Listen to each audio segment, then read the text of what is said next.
Oh, hey, hi, how are ya? Today we're gonna be talking about Fargo.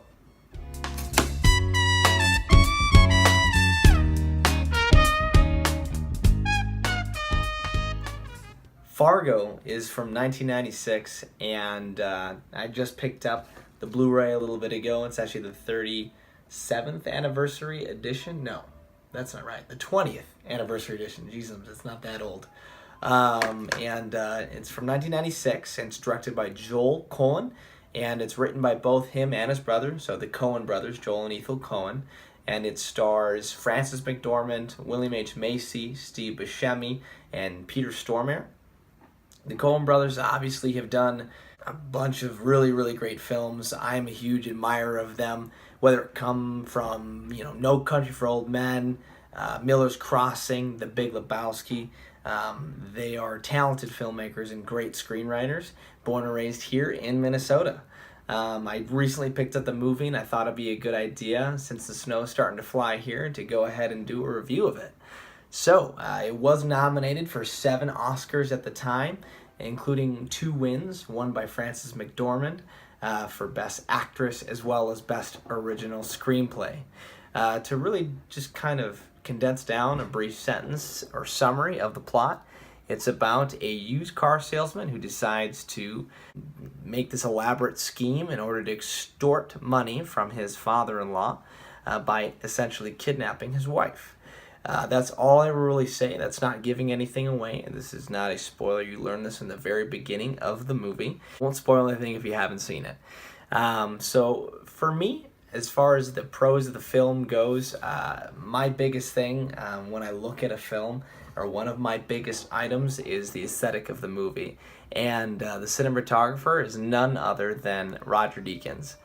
So obviously it looks gorgeous. Roger Deakins, this is some of his best work. Obviously he just did Blade Runner 2049, and he has an extensive, long, and wonderful career, and in this it's really no different. Each shot really calls your attention. It's just so well composed. Each and every shot really is like every other film that he is the DB for, where it looks like a picture frame with some kind of piece of art, because there's so much iconic imagery in here, and they really leverage the lack of color and the utilization of the fact that it's the snowy winter tundra, and it makes you feel cold, along with the actual crime aspect of it, the fact that it is this gritty crime, dark black comedy that gives you the feeling that it really is this cold, dark place, along with that aesthetic and that imagery, just make this you feel cold, you want to kind of cozy up while watching. This is a movie, for me personally, that I could probably put on at Christmas. I know that sounds kind of dark, but it's not like I have any kids running around my house, so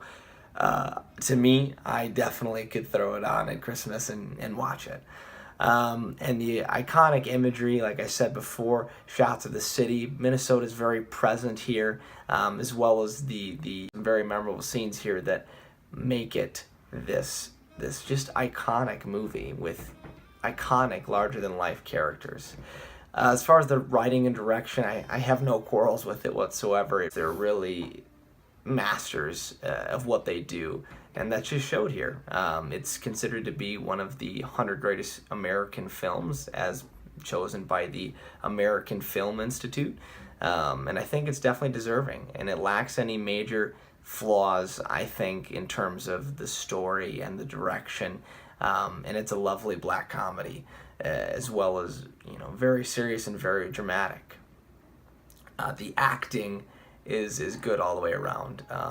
Between all 4 of the main characters, there isn't any weak points in my own personal opinion.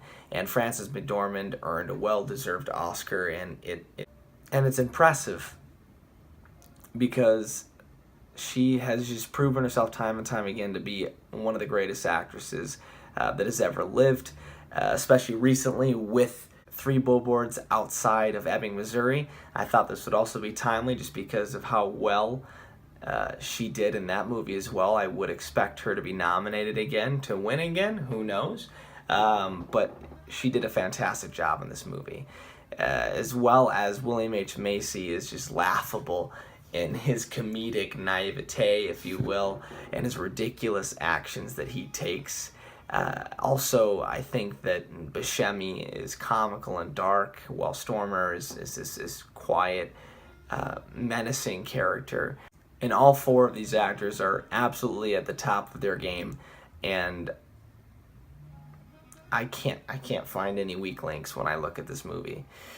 As far as the cons in the movie, I honestly don't think there are any major problems with the movie. You have to be critiquing this movie in order to find something wrong with it. You have to look for flaws, and there are. It's not a perfect movie, but it's damn near close. It was difficult for me, but I guess being a Minnesotan, I did notice some things that stuck out to me. Specifically, there was a continuity error, at least I think, in terms of geography, is where some characters may or may not have been headed, that didn't necessarily make the most sense as to why they might be going that direction, but that's a hell of a lot better than what happened in the TV series that came out a couple of years ago, where none of it was even shot in Minnesota at all, where all of this was shot in Minnesota and North Dakota. The accents are definitely overplayed.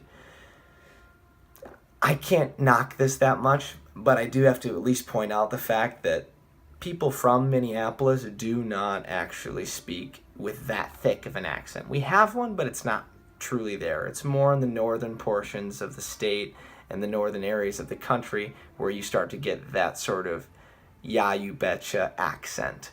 And I don't know, these are nitpicks, these are small things. The movie stands up very well for being 20 years old. You can tell it's from the 90s, but that is not a bad thing. Basically, in conclusion, the Coen brothers are from Minnesota and they knew what they were doing. The over-exaggerations are obviously intended to satirize the Minnesota nice way of life, and it works. They knew exactly what they were doing. It is a dark, comedic drama that's a classic. It makes me proud to be a Minnesotan that we have something to go with grumpy old men.